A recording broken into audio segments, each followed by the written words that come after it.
Evelyn, give me a nod when... Yeah.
Hi, everyone.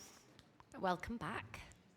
My name is Zoë Lally. I'm the Executive Director of Oily Cart. My pronouns are she or her.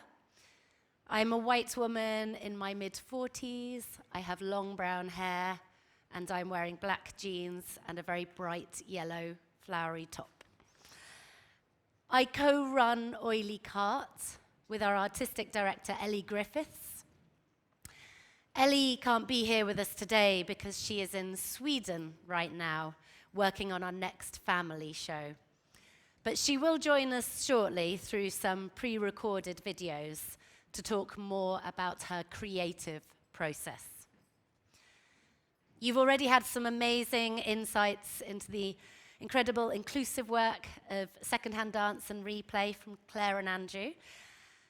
Here this afternoon, I'm going to talk a little bit more about who Oily Cart are, what we do, and how our flexible formats are designed to make theatre work for more families.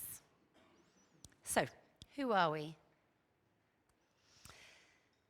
Oily Cart is a sensory theatre company that has made nearly 100 shows over the past 44 years. For babies, children, and young people of all ages, in particular working with and for and alongside disabled children with complex and multiple barriers to access. We are driven by the belief that there should be equal access to the arts for everyone, which is, I'm sure, something we can all agree on.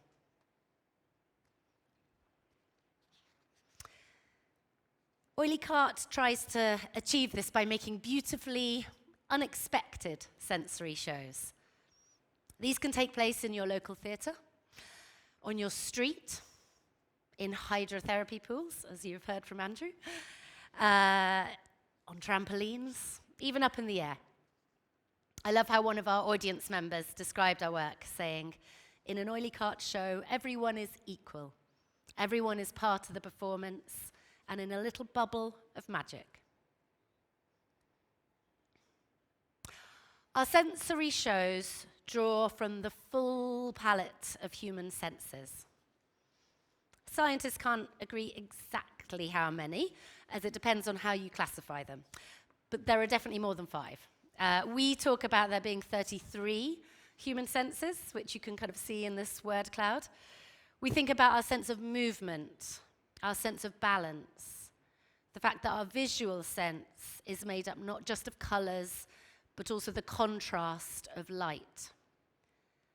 Each sensory performance considers the entire environment. It's as much about texture, taste, weight, vibrations, temperature, and touch as it is about sounds and visuals. Sensory theatre acknowledges the whole of each person in the audience, child or adult, treating every sense with equal respect. As I said, Ellie would join us by video a few times today, so here's her talking a little bit about how we explore these senses.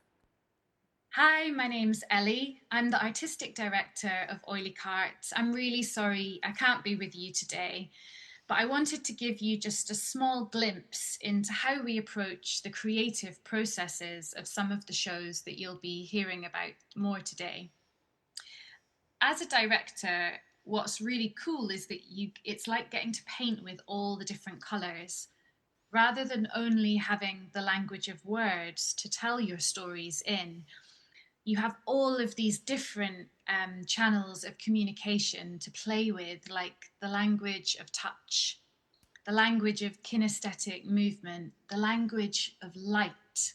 So it's like expanding out your practice. And each of these different channels might be one person's pathway into your imaginary world that you're creating. I see sensory as close as you can get to a universal language of theatre.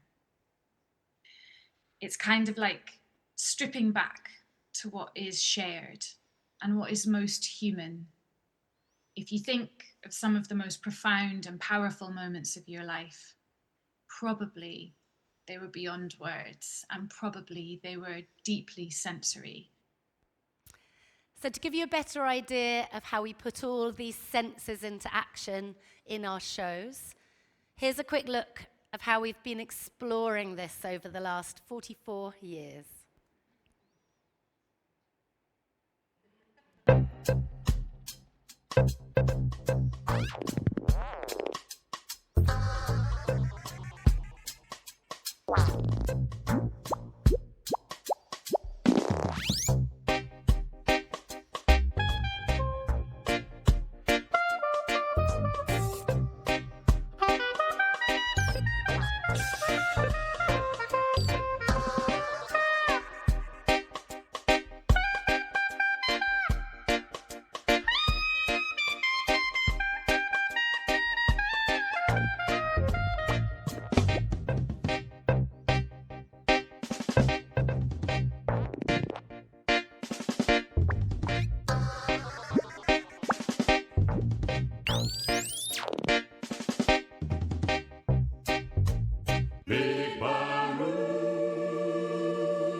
Now, I'm going to share a little more about our current flexible programme.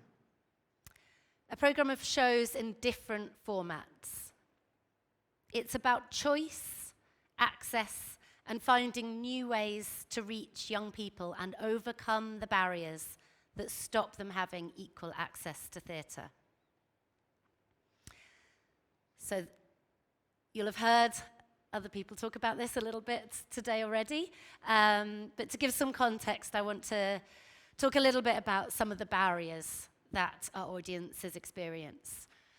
So we surveyed families and asked them what were the barriers they faced in taking their child to the theatre. And nearly half talked about social or attitudinal barriers, like being worried or about people judging them or staring at them. Over a quarter talked about the physical barriers, like a lack of accessible changing places. 17% described the geographical barriers, a lack of opportunities in their local area, as well as a lack of accessible parking or alternative travel arrangements. And 10% talked about financial barriers, which is something we know has massively increased, especially in the last 2 years, in what we call in the UK the cost of living crisis. One parent described these barriers saying, for us, going to things is usually stressful. We have to prepare the day before. We have to think about how many bags you need. Think about if there are going to be changing facilities in the rest of the things, like medical bags, etc. So when we hit the pandemic, our community, as Andrew was saying, is one of the most vulnerable and disproportionately impacted by COVID and everything that came with it. There were so many new barriers. Most of our families were shielding, so not able to leave their homes for very long periods of time. We spent time reaching out to those families and finding out that beyond their basic medical and financial needs, they were hugely isolated. So instead of cancelling our shows, we set about adapting our work to bring the moments of joy and connection through what we called our uncancelable programme. During this time, we tried lots of different flexible formats, which included sensory online sessions, sensory films, teacher-led shows, shows on people's doorsteps, in their gardens, Zoom shows, and our first ever at-home show. So our first project was Space to Be. It was our first ever at-home show for families, based on the theme of stars, with each family as its own constellation. This was a production with no performers live. They were recorded, but where the parent or carer and young disabled person became the creators of their own sensory narrative within the comfort of their own home and time frame.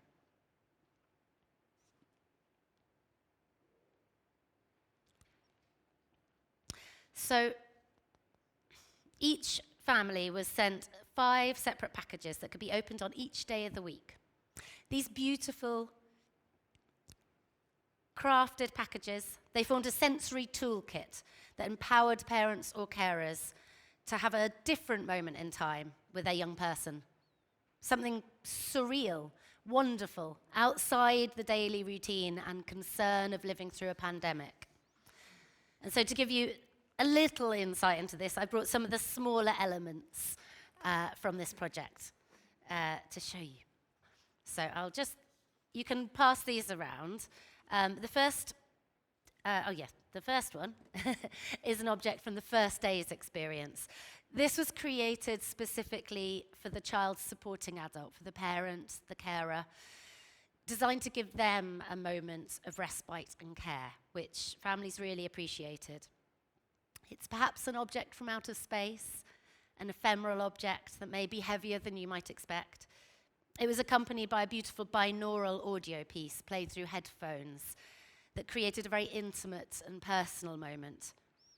And they were each given this musical instrument, a kalimba, that harmonized with the whole show's soundtrack throughout the 5 days of the experience. So feel free to kind of pass these around as I'm talking.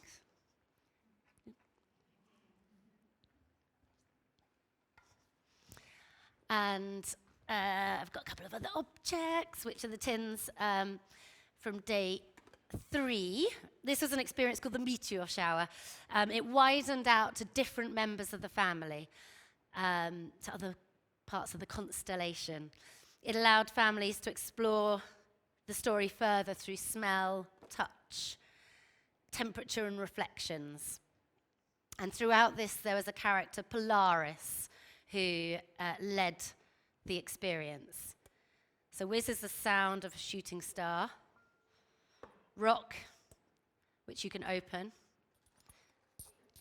is how it may have felt.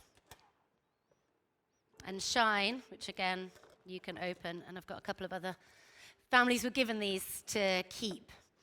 The rest of the experience was sent via a courier to the family and brought back. If you want to pass. Yeah. And I'm going to share a little bit from the families about the experience as well.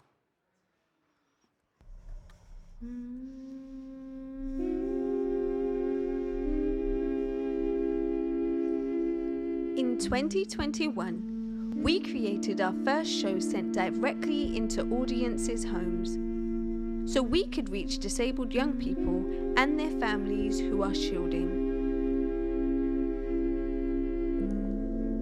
Space to Be was delivered through a series of packages opened over a week.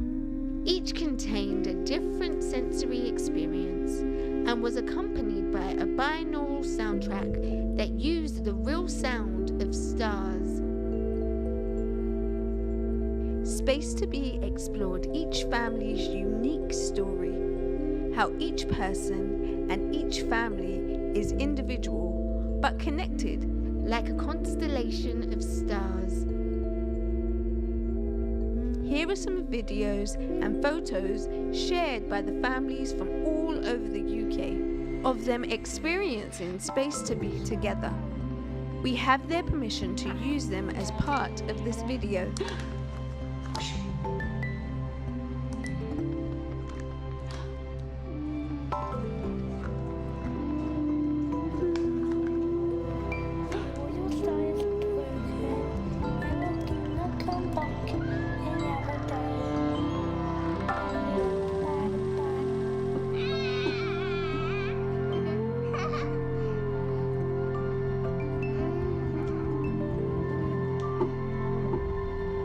Deep, meaningful, powerful and profound experiences which were new to us as a family and were very special. It was amazing, and it was lovely to see all of the family being able to access and enjoy the same activity.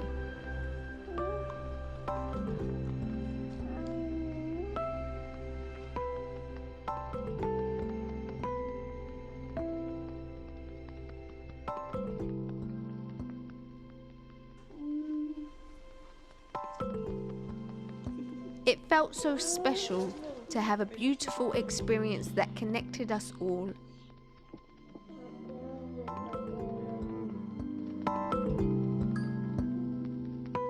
Space to Be toured to every region of the UK.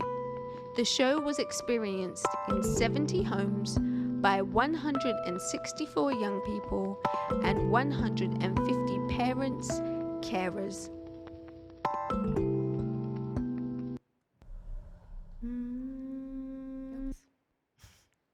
We learnt a lot from these different models of theatre and building closer relationships with families over this time.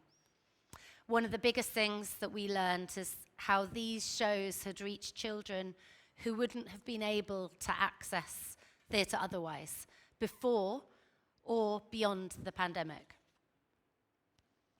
As one family says, if it wasn't online and at home, I don't think he would have got the opportunity in real life. Doing it at home takes out the travel time of it going somewhere and takes the stress away. And pre-COVID, we probably wouldn't have got the opportunity to do this. But since the pandemic, we didn't want to put this beautiful show into storage or throw it away. So instead, we brought the artists back together and reworked this for children's hospices. It toured to them for a month at a time and is now on permanent loan to one hospice. These days, we're thinking more about how we make the most of our work for more audiences to enjoy in different ways. Our next adapted project was our last show before lockdown, Jamboree. It was a touring gig theatre show. And while we were first getting to grips with the new reality during the pandemic, we delivered online Jamboree sessions, guided videos showing families ways they could just use household objects for sensory music making. We shared videos of the musicians performing from their own homes. And later in lockdown, we toured Doorstep Jamboree, directly to doorsteps or gardens, or via Zoom.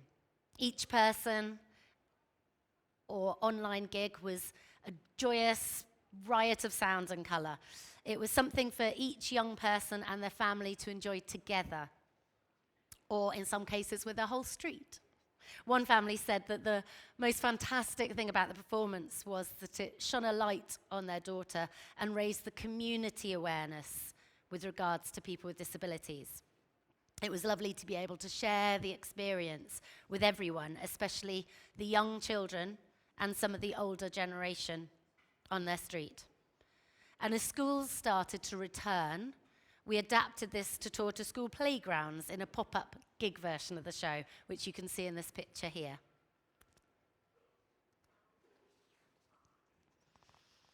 The Cart was our final adapted pandemic show. This was again delivered without performers, but this time to schools. It was delivered for 2 weeks at a time, and the cart itself, which you can see here, contained all the ingredients for schools to create their own sensory show, The Lost Feather. The cart itself was a musical instrument.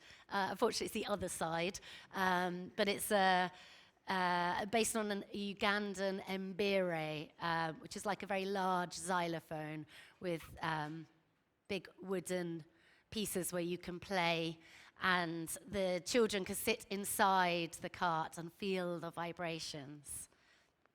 And got another handout. This time, this is the touch map of the story of the cart and the lost feather. So this was sent to schools 2 weeks in advance, so they could, you could be my assistant again, prepare the students to give them a sense. It was also sent out with visual stories in easy read and other resources. This was probably our most flexible format, which we've since taken out on the road with performers, turning it into a touring storytelling show, The Lost Feather, which was the show that was contained inside the cart. And this toured to children's libraries, to children's hospitals, to art centres and outdoor festivals. Sound Symphony. This was our first show back into venues. And this was a playful journey through sounds and music created with and for autistic young people specifically. Echoing the playfulness of the show, we worked with an autistic web developer to create an interactive website that people could mix sensory film performances together. So there were 4 videos that you could, at any time, so you could create your own symphony at home. That film, which I'll show you a tiny clip of in a moment, now forms part of our advocacy work for raising the profile of our young creative collaborators, and it's even been shown on big screens across London. We also extended that show to another at-home show. This time it mixed the sensory film footage with different sensory objects and activities. For the first time, these were designed for families to keep all of the objects, and all of the items were made from recycled materials. So this is the ping pong bracelet, which is quite a simple object, but one where children with limited movement can use it to create their own music. One family recently told us that their child wears it every single day and has asked if we can make some more.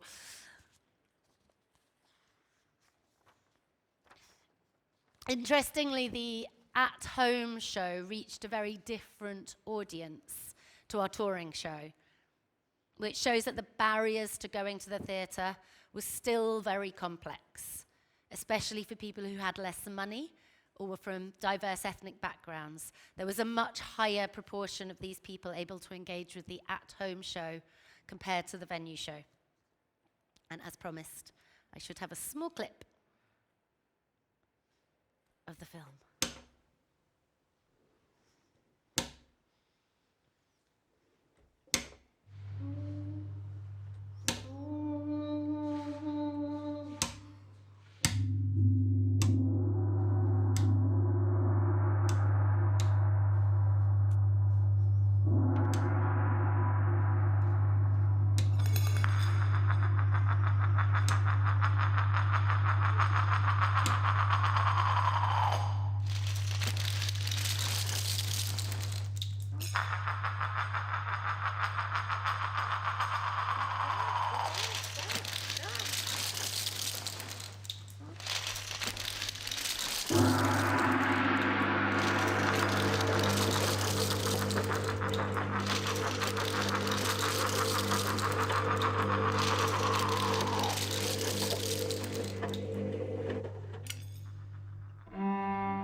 If you search Oily Cart on YouTube, you can find a slightly longer version of that.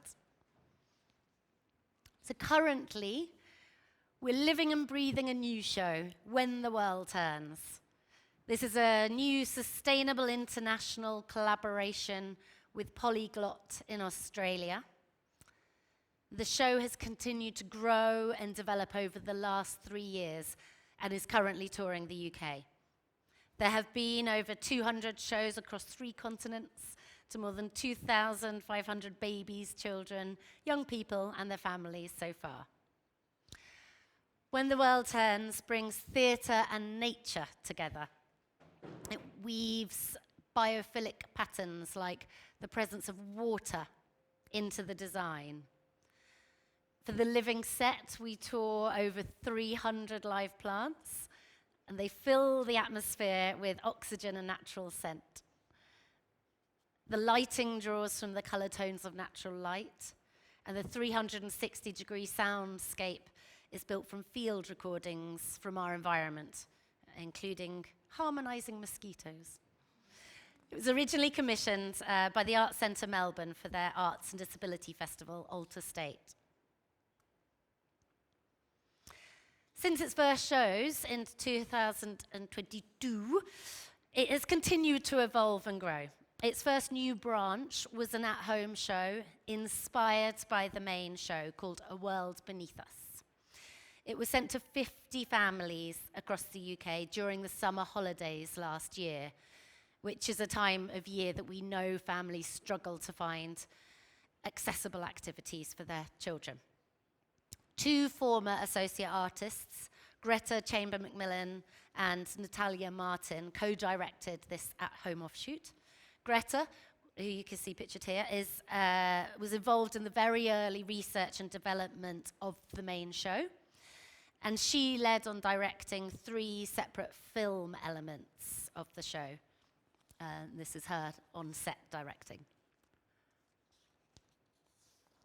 Natalia then led the sensory elements and activities that were sent to families, again for them to keep. And I really wanted to share this blanket with you, which is one of the items, which represents the forest floor.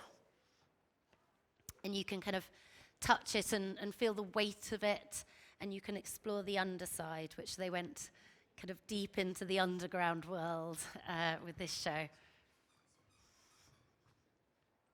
Thank you. It's my last item that I'm going to share, I'm afraid. We recently presented When the World Turns at the Liberty Festival in London, a celebration of disabled-led theatre. We were already working with Associate Director Rhiannon Armstrong, who'd taken over directing the show this year. And as When the World Turns is for disabled children and young people with daytime shows, we knew the beautiful set would be empty in the evenings. So we asked Rhiannon if she wanted to present her own work inside the set. She came up with a previous project of hers, How to Be Held, Songs of Self-Soothing, which is an audio piece that was originally an online project made by disabled musicians during lockdown. Rhiannon could see the connections between her work and the themes of care and well-being in our show. So she worked with our lighting designer and sound technician to present an audio installation over 3 hours. And it was just a really beautiful, serene and soothing experience. And I just wanted to share that as another way in which we're exploring different ways to maximize our resources, which, you know, with the current pressures of funding and climate change, just feels ever more important. And finally, there's our baby version, Great Big Tiny World, created by Ellie on her return from maternity leave last year. She wanted to make a show that felt equally powerful for babies and parents, acknowledging this rich and raw human experience.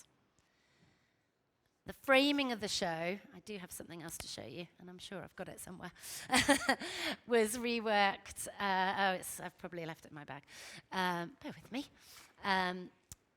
It was reimagined by Ellie and her baby. And each audience member was given an accompanying baby book. So I think I have some copies stashed away. I do. There we are. So the sensory baby book was given to families as they came into the theatre to look at front of house, and it kind of acted as a bit like with our touch map and some of our other guides that show the map of the show. The baby book is the story of the show, and families get to keep it at the end. Here's Ellie talking a little bit more about her creative process. So I'm now going to show you where we start when we begin a creative process, and I'm calling it the art of the cart. And this photo is from a performance called Something in the Air, which was a circus performance made in collaboration with Occam's Razor, an aerial company. The audience are sat in chairs that are also flying up in the air alongside the trapeze artists. So even if the young people couldn't see or hear what was happening, they still in no way had a diluted or compromised version of the show. So no matter what piece we're making or the format that we're making the show in, we always start with the principle of rich inclusion, which is about thinking about young people who have the most barriers to access first in your creative process and building from there.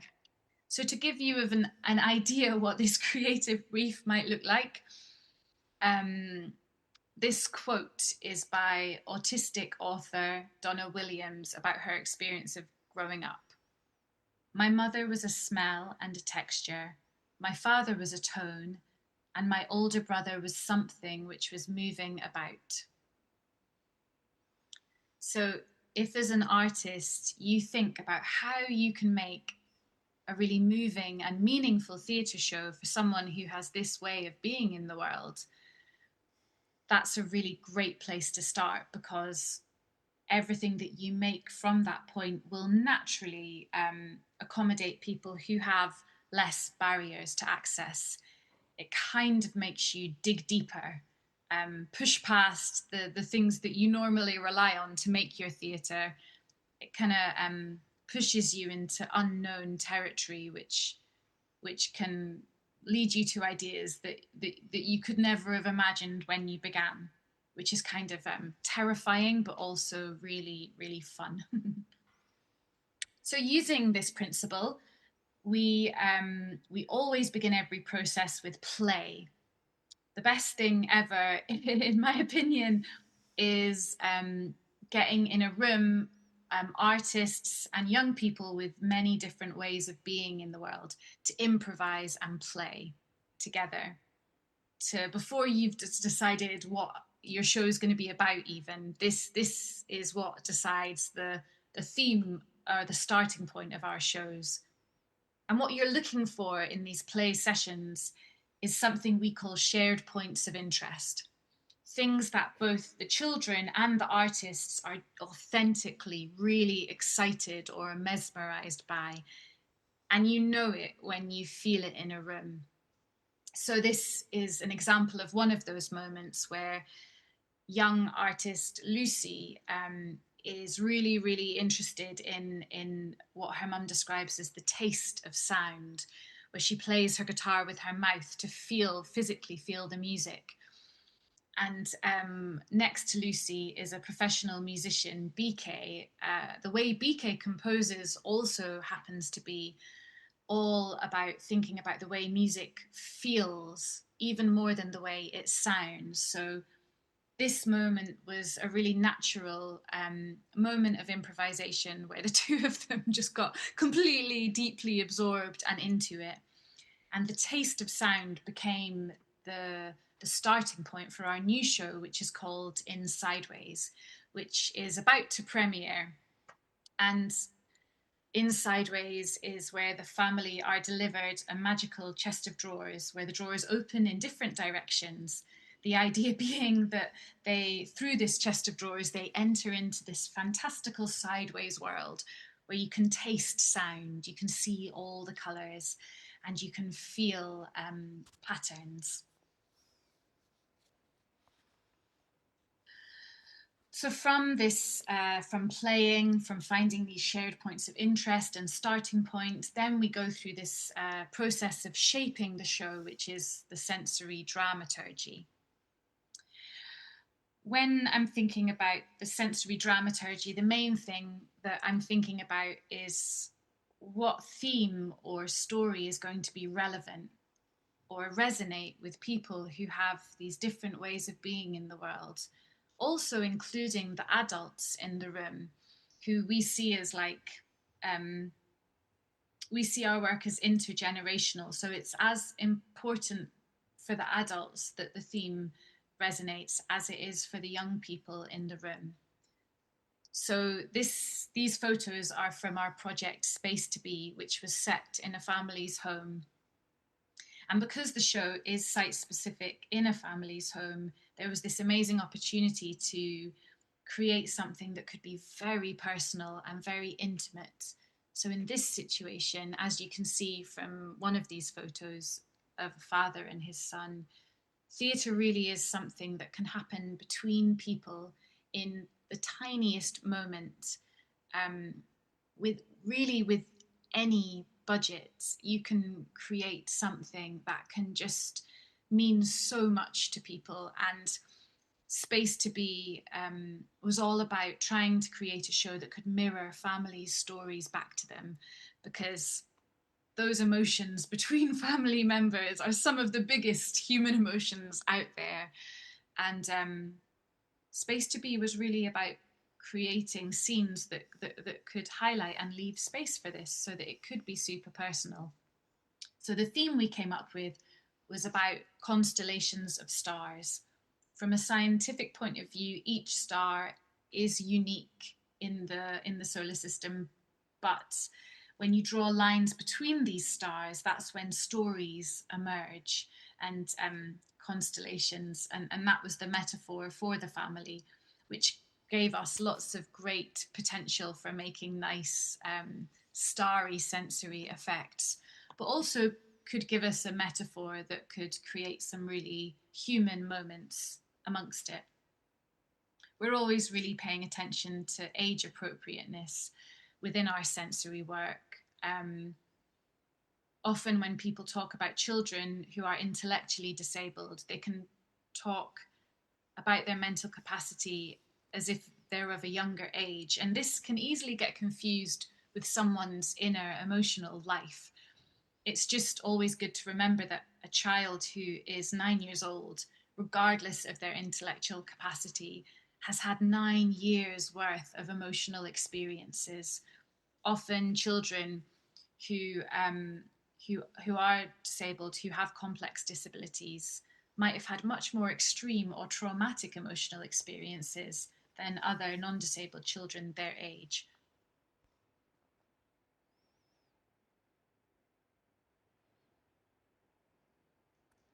Oops. I do have one more thing you can see. These are the visual guides to When the World Turns, Great Big Tiny World, and A World Beneath Us. So now we're dreaming up our next format. This will come back to the kinesthetic experience. And we're really excited to be collaborating again with Occam's Razor, a contemporary circus company. This time not taking the audience up in the air, but spinning children around in specially made vehicles for next year's outdoor show, Joyride. We want this to be a flexible outdoor show that can transfer to different festivals and outdoor settings, and will also include a sensory playscape that can open up to people of all ages and ways of being in the world to explore.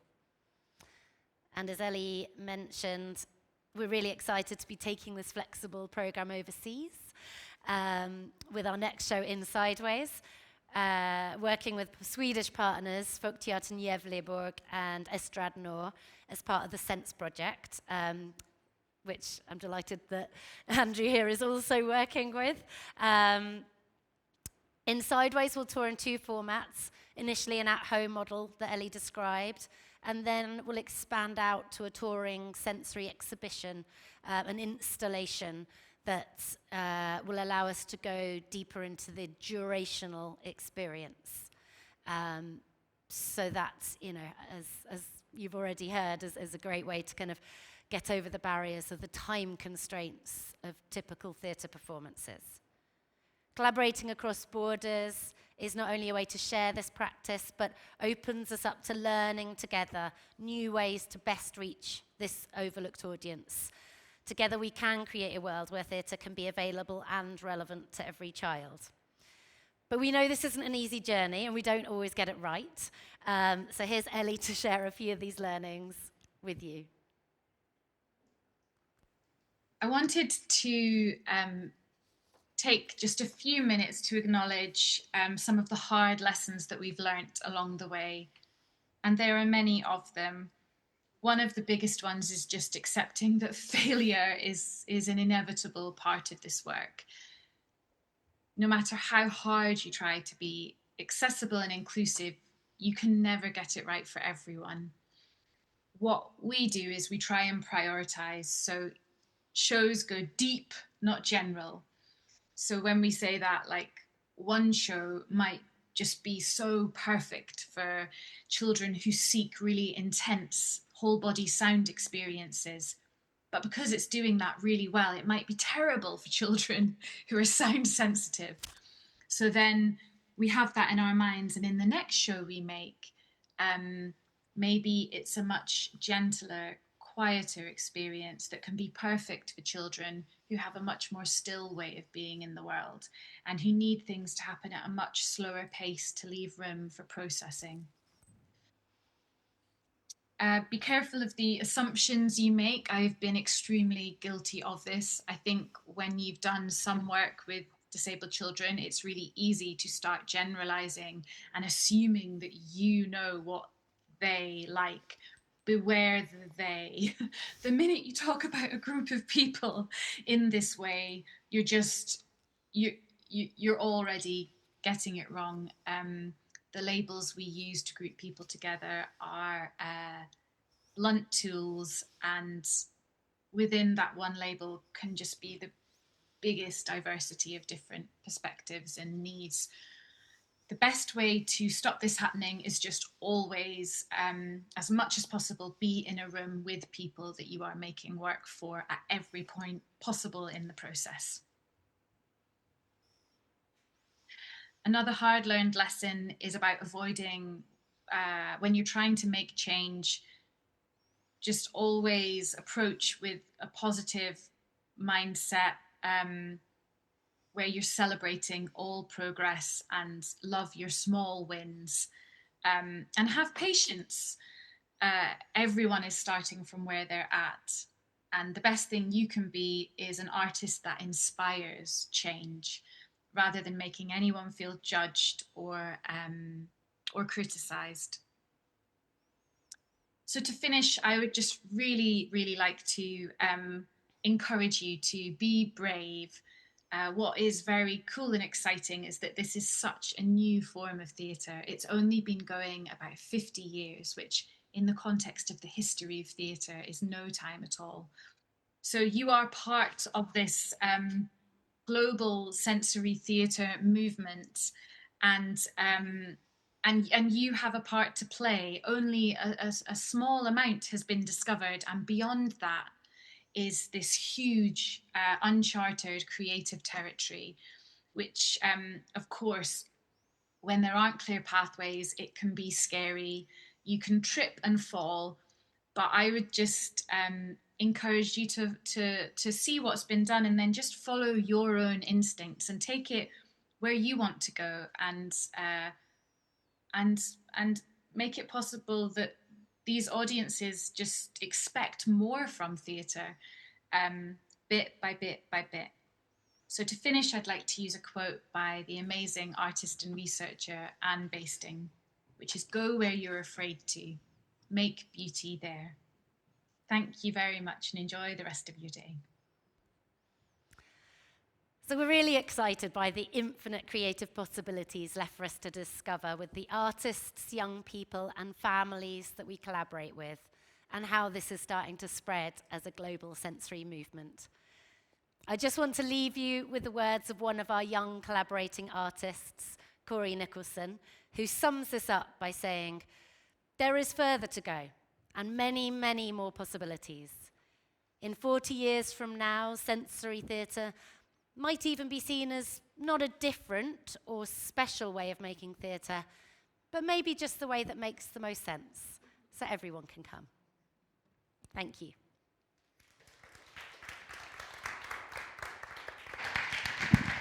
Thank you so much, Zoe. That was incredible. If I could just encourage everybody who has one of Zoe's things, you don't get to keep them. You're not one of the families. If I could get everybody just to navigate them back down to the windowsill, and if it's okay with you, Zoe, we might leave them there during a coffee break, that if anybody didn't get a chance to look at them and play with them, that they're there for them. I'm just here covering also while Natasha gets set up, which hopefully will be very soon, because otherwise I'm going to go into song, and no one needs that, let's just face it. So we're not going to take a break now. We're going to go straight on and hear from our final speaker of the day, Natasha Gilmore from Barrowland Ballet, and then after that we will, I promise you, coffee. Okay, so any other little bits and pieces that are, because like Zoe's going to check them in and check them out, and she'll bill us for any that are stolen. So everybody, just any other little bits and pieces. If you're still looking at them, please feel free, but we'll just collect them all on the windowsill, and then if anybody didn't get a little look at them, they can have a little poke and have a little whistle. All good? All good, guys? No worries. I've just got an issue with the videos coming out, so. You're going to come up. Okay. Okay, fine. Cool. I have my lovely assistant. Yeah. Oh, you've got an even lovelier assistant. Well, good afternoon. Hope the stamina's going. I'm Natasha. I am white European with a fringe and a keenness on red lipstick. And I'm very happy to be connecting with you all today to talk about my practice for creating inclusive, immersive, and interactive dance theatre productions. I want to try and share some of the insight on how I create sensory performances for and with young people with complex needs, but with a focus on neurodivergent children, where we try to give the children creative agency in the process of creating sensory theatre adaptations of pre-existing theatre works. So I'm a director, a choreographer, a dancer, and a mother of three, based in Glasgow. I founded the company Barrowland Ballet about 18 years ago, and we're a contemporary dance theatre company that makes work that's theatrical, We tour our work worldwide, so far only once to Poland, Poznan, thank you very much. But we travel a lot to Asia, across Europe, the USA. We've been once to Australia and a few times to Africa. We make and tour dance theatre productions and films for adult audiences as well as work for children. And my practice is inspired by personal stories, lived experiences, and the company's professional work is inspired directly by our links to the community, with one inspiring the other. As well as our professional touring company, I run an intergenerational dance company that's free to attend for children 7 years to people in their 80s. And we have 2 long partnerships with local schools that are important to our work. So Barrowland Ballet sensory productions are made for and with children with complex needs. The capacity is for 8 children plus their carers or their families. So if we're doing a family show, we allow any of their siblings to come. We chose that number to give them close attention, but also to, keep people like Evelyn happy. So there's, a few ticket sales here and there. We want to be able to give them the attention they need and respond to them. Performances are structured improvisations that allow for the adaptation, the response to specific audiences that day. And because of this, each performance is different. We currently have 3 sensory productions in our repertoire. There's Playful Tiger, which is the one I'll be talking mostly about today and about how we made it. There's also Poggle and Me and The Unexpected Gift, which will be on in Belfast this March, so if you are around, come. We've also made 2 short dance films with children with complex needs who are predominantly non-verbal. There's Strings, which we'll see later, and another one called Frames. So by creating these adaptations and these films, we find ways to offer the children creative agency, and this has informed our approach. So Playful Tiger is actually now part of a Tiger trilogy of work. So many years ago, I actually made 2 shows simultaneously. One is called Tiger, and it's for an adult audience. And one is for Tiger Tale for children 7+ and their families. Tiger Tale tells the story of family life from the perspective of the daughter, while Tiger focuses more on the parents' point of view and the breakdown of their relationship, things that aren't really relevant for a child audience. The main distinction of these 2 versions is the way that they're edited. So they are different in terms of content, but not massively. But this does shift the tone of the piece because of the way they've been directed. And of course, the huge difference is the audience themselves and how they respond to the work. Playful Tiger then became the 3rd work in this trilogy. As Kai Wen said, who was involved as the mother in the show, she says, in my opinion, Tiger, Tiger Tale, and Playful Tiger are like different books. Tiger is like a novel, describing imaginary characters and events with some degree of realism. Tiger Tale's like a picture book where a story can be with or without words, and with images that play a major role in bringing out our story. With the new production, Playful Tiger, it feels like an interactive storybook. The story is packed full of sensory interactive elements. Okay, here's your moment. Can we put on the trailer for, I'll just show you a wee trailer from Playful Tiger.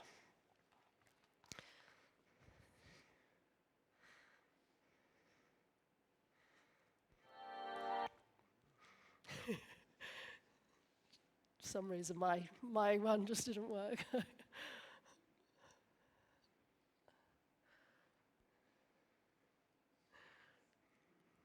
Yeah, that's it.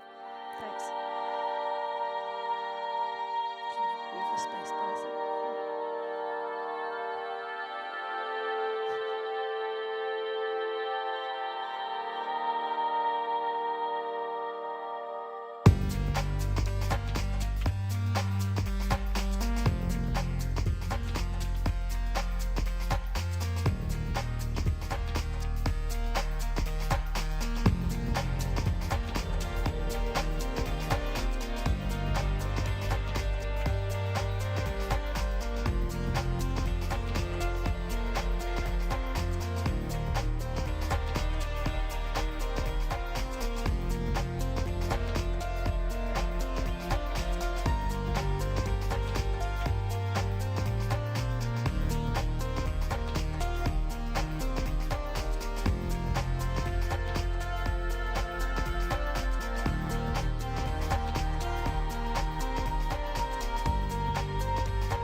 That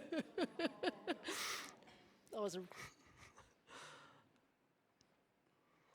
great. It's okay. We could just imagine the rest. Okay, no bother. Thank you so much.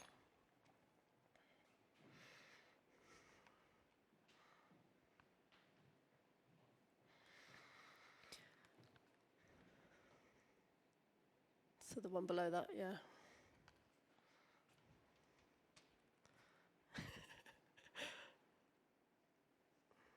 One more, I think. Yeah, thank you. Should be number 6. Yeah. So I was just going to say, basically, yeah, I still have as many questions as there are answers in relation to this work. There are elements that are really challenging, and there are no neat solutions. However, as Ellie says, it's also a very exciting, creative challenge to make work from a sensory perspective and to devise in a way that offers children creative agency and authorship in the process. I think if dance and theatre can truly enrich people's lives, as Andrew was talking about, as audience and participants, it's important that everyone have real access. And that's what drew me to make these adaptations. I think disabled audiences, particularly those with complex needs, often are marginalised and not given a voice in our society. Typically, theatre has not been a very welcome or inclusive space. So sensory theatre and work made specifically for neurodivergent audiences is relatively new, which is what Ellie was saying. And so the process of presenting this kind of work is always evolving. The learning is continual, and best practice changes. You know, the different practitioners have different methods. Sensory performance practice embodies innovation because it engages its audience from the very beginning and fosters a collaborative approach, which is what I love about it, and I would absolutely encourage you guys to have a shot. It's good fun. So I had been inspired by a piece I saw at the Edinburgh International Children's Festival. It's called Storm by a company called Bamboozled Theatre Company. And it was made for neurodivergent children. And as I watched it, I just thought how brilliant that dance could be for this audience, with its non-verbal form and the opportunity for playful improvisations. Oh, I'm really sorry, you're going to have to do a video thing again. So I've got like a wee... Yeah, so basically, yeah, I'll show you this trailer. I actually wasn't supposed to show it yet. Don't worry. Oh, never mind. We'll show you the trailer. This is when we did the research in a school to make Playful Tiger with Ellie Griffiths, actually. Yeah, this will give you a bit of an insight.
Thank you so much.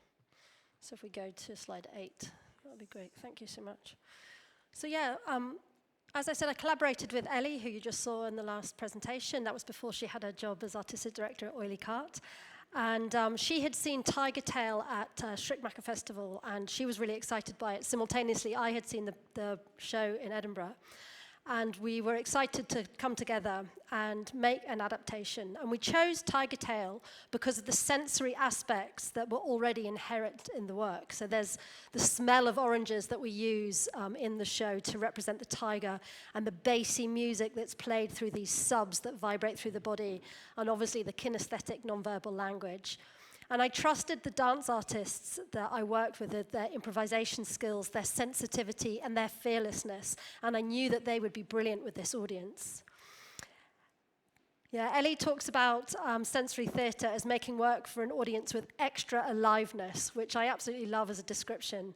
The performers are really given the responsibility to take care of the audience and to take them on this creative journey.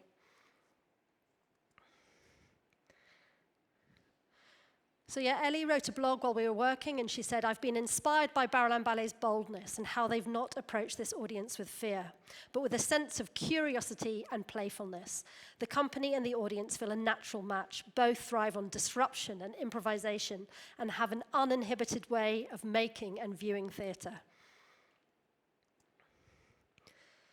So we took 3 weeks to make the adaptation from Tiger Tail.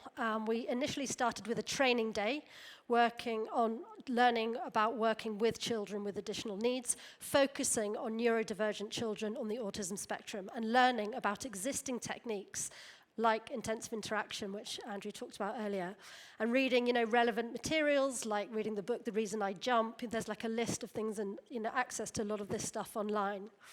We then went into the schools and observed the children, how they interact with their children, how they interact with their teachers in their everyday classes.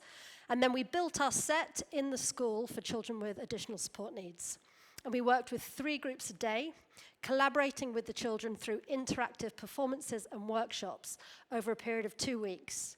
And their responses and ideas shaped the work and helped us make choices about what to include.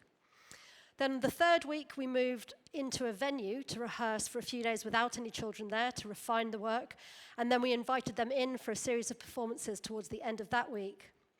We were looking for ways that they could have autonomy throughout the creative process, and it was brilliantly chaotic. Their responses and our ideas in relation to props, the way they played with the oranges, how they interacted with the water spray bottles, all of this made its way into the work. And we understood, for example, that the moment that the oranges drop into the space, which is something that happens in both versions of the show, but we knew that at that point that was a clear invitation for interaction, and we couldn't sort of stop that or want to try to stop that.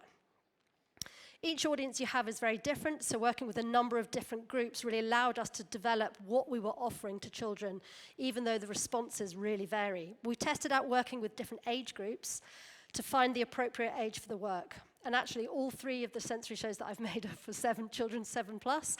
And I think it's because I tend to do adaptations, and I feel that for the younger age group, we would need to develop a work more specifically for them, and make adaptations to the set, for example, to make them a bit safer.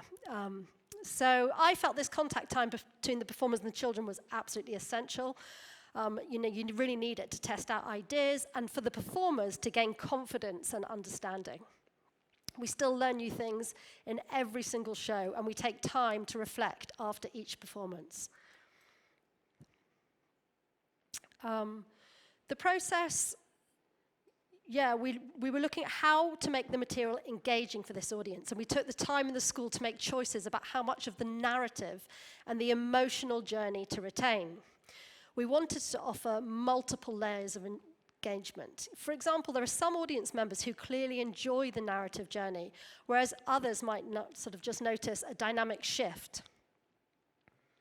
Ellie describes our collaboration and adaptation in her blog. She says, "Throughout the adaptation process, Natasha Gilmore and I have been exploring ways of compacting rather than simplifying the show's content. Some of my favorite parts are the bittersweet, emotionally complex moments. And even if a young person in the audience doesn't follow the plot, they're sensitive to rhythm, to tone, and atmosphere. So it feels really satisfying that this show offers them such rich emotional palette. I've enjoyed exploring how to keep the dramatic tension going, even in highly interactive sensory sections." I also did research for another show, The Gift, which became The Unexpected Gift. And the original version is actually a duet, but very quickly in the research period, I realized that that was never going to work. And we had to actually bring in a third performer, a third cast member, because if one of the performers is engaged with a child, we need the other performers to keep the work performative, to keep the choreographic shape, and to keep the narrative moving forward.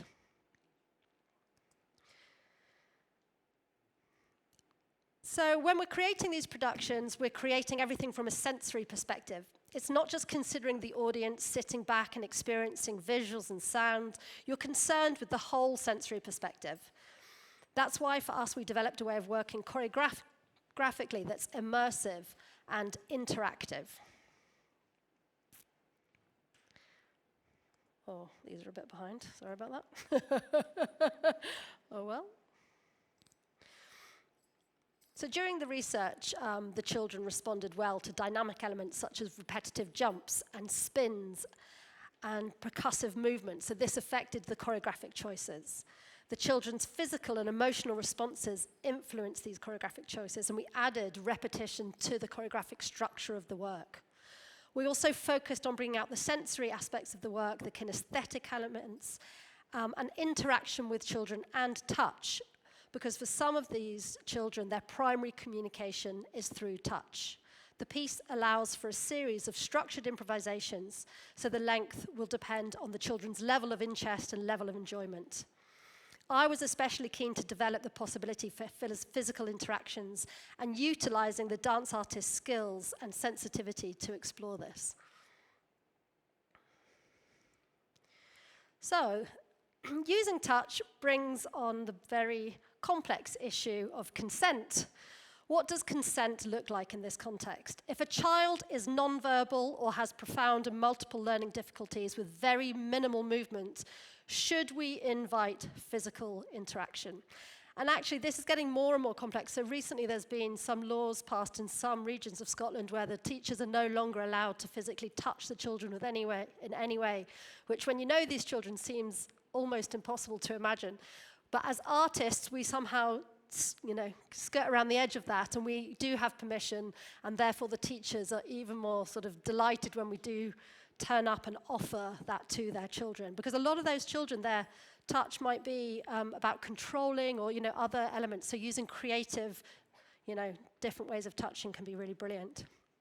So we really feel that these creative dance explorations with our audiences can be positive. We always discuss the option of physical contact with the parents and teachers prior to each show, and we ask them about touch sensitivities and or any reasons that they might prefer not to be touched. We then make sure that each of the performers knows this prior to starting the show. So sometimes we get very specific information, like they might say, that boy, do not touch his head, for example. So then I'll go in and say, there's a boy, he's wearing a cap, and da-da-da, you mustn't touch his head, whatever it is. Sometimes they're very specific. So physical contact is initiated by mutual non-verbal agreement, effectively. The choreography being performed in close proximity to the children acts as an indirect invitation to the children to join in. You've seen that in all the videos we've watched earlier as well. So performers use their instincts and their sensitivity to respond to those that they perceive want to be physically included or interact vocally. Sometimes interaction happens, for example, from a distance across the space. Often the cue for interaction will come from the carer. We observe how the carer interacts with the child and notice how the child reacts to touch, for example. We don't start interactions with touch. We might approach using a gentle blowing on the skin or have a connection through the use of a prop, an orange rolled to them, a hand presented, for example. Touch must not feel manipulative in any way. Individual performers will use their own judgments and sensitivity. Intensive interaction, which is what Andrew was talking about earlier. And it's basically a practical approach that was developed in the 80s. It's particularly for individuals with learning disabilities or those at early stages of communication development. The core principle is to follow the individual's lead. And this can include mirroring actions and sounds in a communicative way. It encourages playfulness and the enjoyment of being together. As communication partners in these works, we try to tune in through observing, through listening, and connecting to their emotions and senses, breathing together in time, looking at the same things, exploring spatial relationships, finding games. This can help identify what our communication partner is curious about, what they're interested in. For us, it's simply a starting point for an improvisation. It's a playful method of communication, sometimes with an element of copying or echoing sounds and actions, but this has to become a creative improvisation where the children are artists and our collaborators.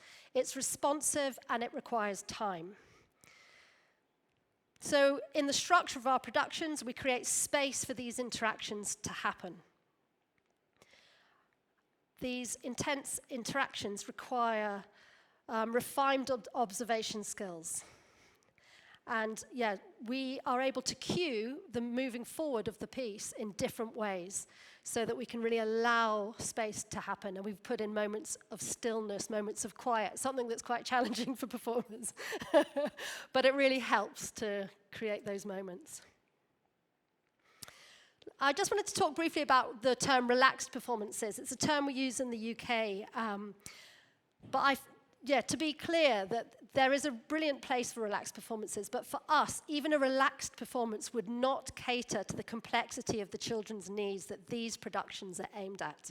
A relaxed performance is a version of a typical theatre performance where traditional rules of theatre are relaxed to enable a more accessible experience. For example, audiences are allowed to be noisy, the house lights might be kept up a little bit to allow for movement, the volume might be altered, and it might include other sensory, alterations. But I think this is a brilliantly positive step and useful for some people, but for others, this still would not enable access to theatre.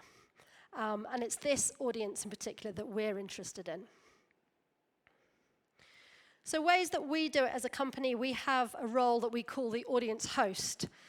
Often it's myself as the artistic director or someone else, and they have some responsibilities like some choreographic and dramaturgical responsibilities during the show. They greet the audience before the performance outside of the space, and they let them know what to expect. We will have already sent out material in advance, and it's at that point that you can sense if they've seen it or not, and how much they are understanding what they're going to see today. We show them the visual stories, the kind of examples that you've seen today. We show them props, and we liaise effectively between the performers and the audience, and the technical team, and the theatre staff, before and during the performances. And this just helps in many ways to keep the performance moving forward. It's really essential for us to communicate to front of house staff that every exit of the space should be covered, and that the staff will actually have to redirect children away from those exits so that we can reassure the parents and the carers that that is happening, so that their children will be allowed to move freely in space. Because if they do have a child who tends to run, it will be very uncomfortable for them to let their child move freely in space, but we want that freedom of movement. During the show, the host will reassure the adults that the children are allowed to move, because obviously everyone's used to a more traditional theatre format. They also operate the visual storyboard, which sort of shows the show in chapters, so that everyone knows where they are in the piece. And like I said, for us, we also sometimes have dramaturgical or sort of responsibility to move on to a next section, because the performers don't want all the responsibility themselves. Sometimes they get very caught up in an improvisation, and so for us, it's a useful way that we can keep the work moving forward, keep the shape of the piece.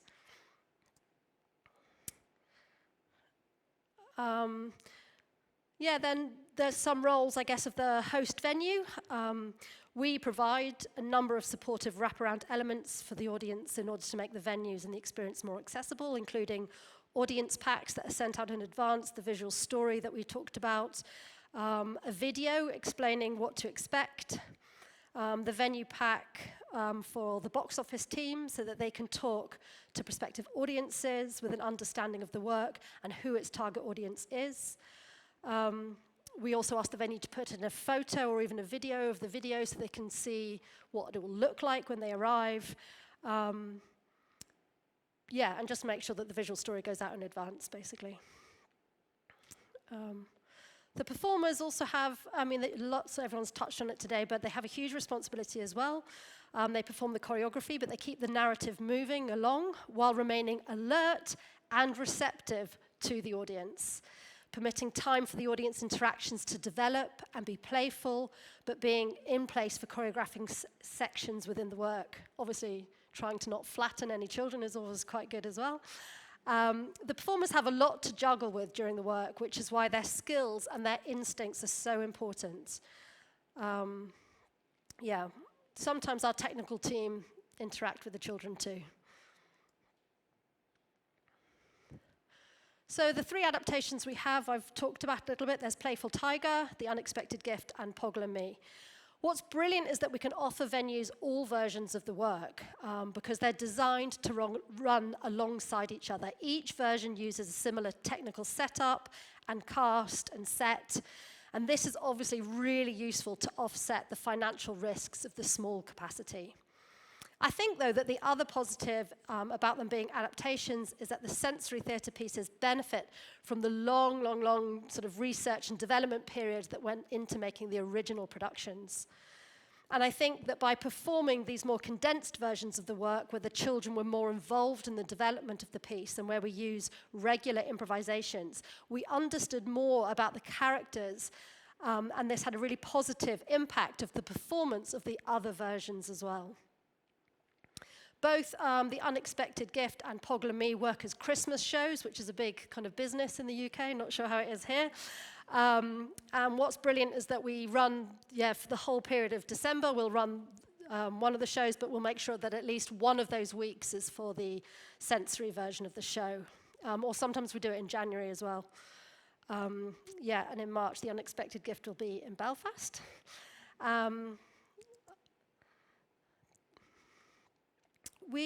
After being in the school for a while and watching these duets occur, I was really keen that the parents had a chance to see it. So I made a short dance film.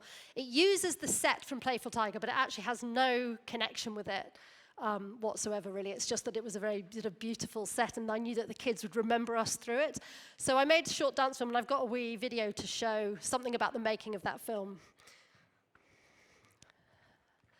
Nearly finished. I'm not sure if is that one working? Oh, yeah.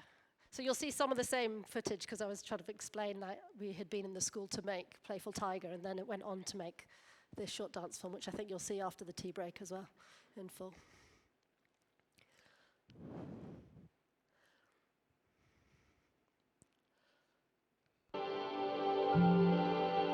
Thanks. That's great. We first got to know the pupils when we did the research for a theatre production called Playful Tiger, which was made with and for children with complex needs.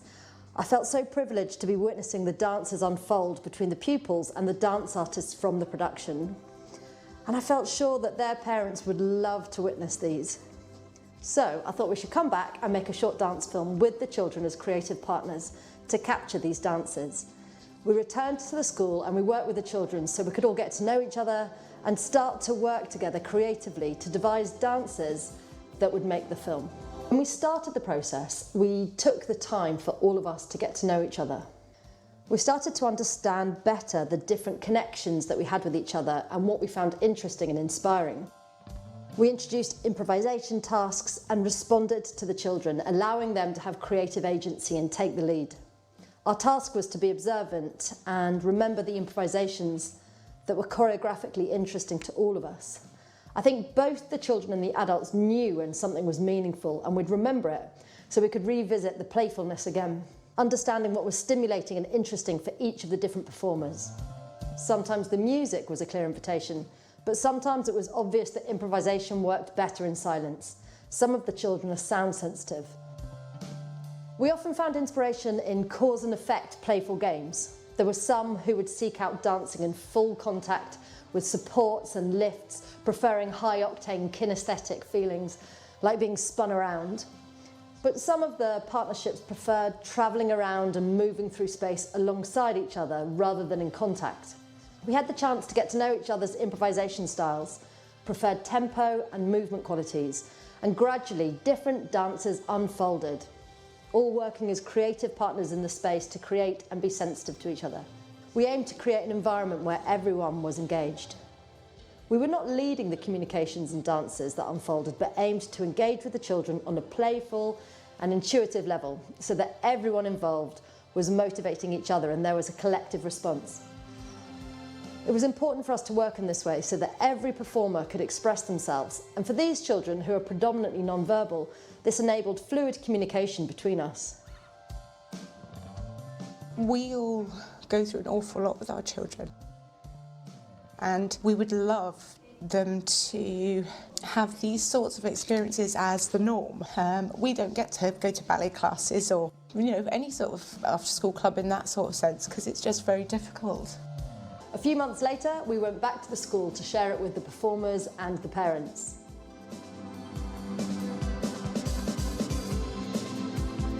Oh, it was brilliant. Felt quite emotional actually watching it. It's just nice to see them all sort of doing their own wee bit, but they're also interacting. Yes, I felt the kids were leading it. You know what I mean? What they were doing, and then you were just taking a lead from them, and brings out the character in them, doesn't it? The movement, just the way they expressed themselves was so different to what we see on a daily basis. So it was amazing how music, how you guys, just how they interpreted that and the way that they moved was fab. The creativity that came out of him and his rhythm and seeing him have that connection with an adult.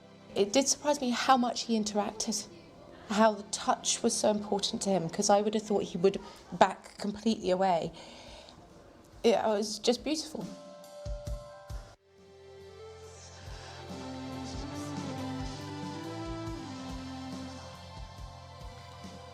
So yeah, I mean, as Ellie touched on, the work comes with lots of challenges, and of course we don't always get it right. Sometimes a choice about an interaction was not the right one. Sometimes we've misinterpreted a communication. Sometimes we've caused overload. Sometimes we haven't been quite up to date with the language, or we've missed an opportunity to connect with an individual. Sometimes we're bitten, nipped, have our hair pulled. The point is, we don't dwell on these challenges. We have to see them as opportunities to learn from and to move forward from, and just to try a bit better next time. We try not to let fear of getting it wrong put you off, because it really is one of the most exciting and enjoyable processes and experiences to be involved in as an artist. That's fine. Yeah, thanks so much.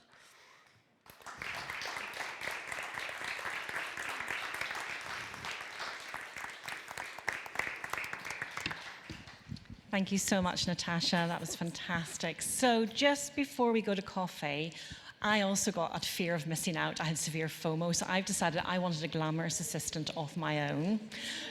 Because there's no way I can talk and put up a presentation. I'm technically an out. So what I'm just going to do very quickly before we move to the coffee break is just have a little small overview of some of the other companies. Thank you, glamorous assistant. Just have a quick look at some of the other companies operating within the UK and Ireland that are also making inclusive performance practice pieces. I think I've assembled the best speakers in the room, but there are others making this work, and I just wanted to, so if anybody is particularly interested in this practice, everybody's website addresses will be there, so you can take a little shot and look them up later. So well, first of all, we're going to look at, just wanted to mention Bamboozle. Natasha had also mentioned them in her presentation. They're based in Leicester. Bamboozle are one of the longest established companies making inclusive work for over 30 years, and their approach is to establish what they describe as an enabled space and use a series of behavioural and linguistic, that is not easy to say, behavioural and linguistic strategies which enable children to engage and explore freely, make their own decisions and find their own voice. Featured here is a still from their performance Storm, which was actually the performance that inspired Natasha.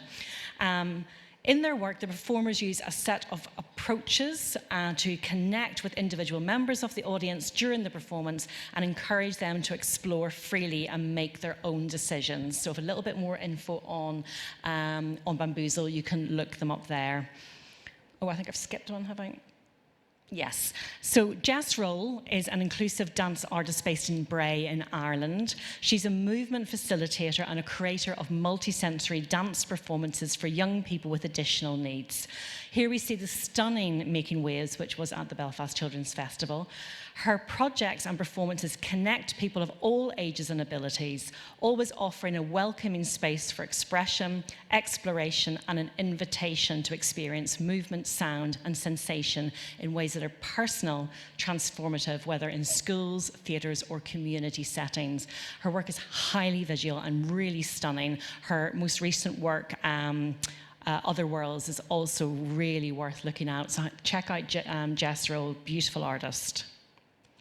Next, we have an individual artist based in Scotland, Hayley Irwin. She imagines a world where dance is more than performance, but a vital connection and valued. Her interest lies in the body's drive to move and to connect with others. She creates sensory-based theatre for what she describes as the most extraordinary audiences, including babies, early years, and disabled audiences with complex needs. And this is a still from her really beautiful piece called Burr. So again, Hayley is an incredibly talented artist and one I would really recommend you look at, research a little more. Much of the work from Wales focuses on creating work with deaf, disabled and non-disabled and neurodiverse performers, most notably with Hijinks. But Taking Flight Theatre from Cardiff not only make bold and unusual theatre productions with deaf, disabled, non-disabled and neurodiverse performers, but also for disabled audiences. Their work tours Wales and beyond, often in what they describe as out-of-the-way places and outdoor venues. And last but certainly not least is Anna Newell. Anna is an Irish-based artist and specialises in creating unique theatre adventures for babies, early years and children and young people with complex needs. She pioneered the work in Ireland while she was artistic director at Replay. Here we see Sing Me to the Sea, which is an immersive multi-sensory adventure for children and young people with complex needs performed in hydro pools with both audiences and performances in the water, which Andrew was able to demonstrate beautifully for us earlier on. So that's just another little snapshot of, shameless plug, snapshot of just some of the work that's been created in the UK and Ireland. So I hope that has brought a little bit of inspiration for you today. So we're going to set you free for coffee now. And then when we come back, we're going to enjoy a screening of the beautiful Strings film by Barrowland Ballet. And then we will have a panel discussion. Then we will have a little bit of an insight into some of the Polish context from Katarzyna Paplińska. I'm so sorry, I've just butchered your name. But with a name like Evelyn DeBarra, I know your pain. And then we'll have a little panel discussion with our panelists here. Andrew is leaving, so we won't have him. He'll just dominate the conversation anyway.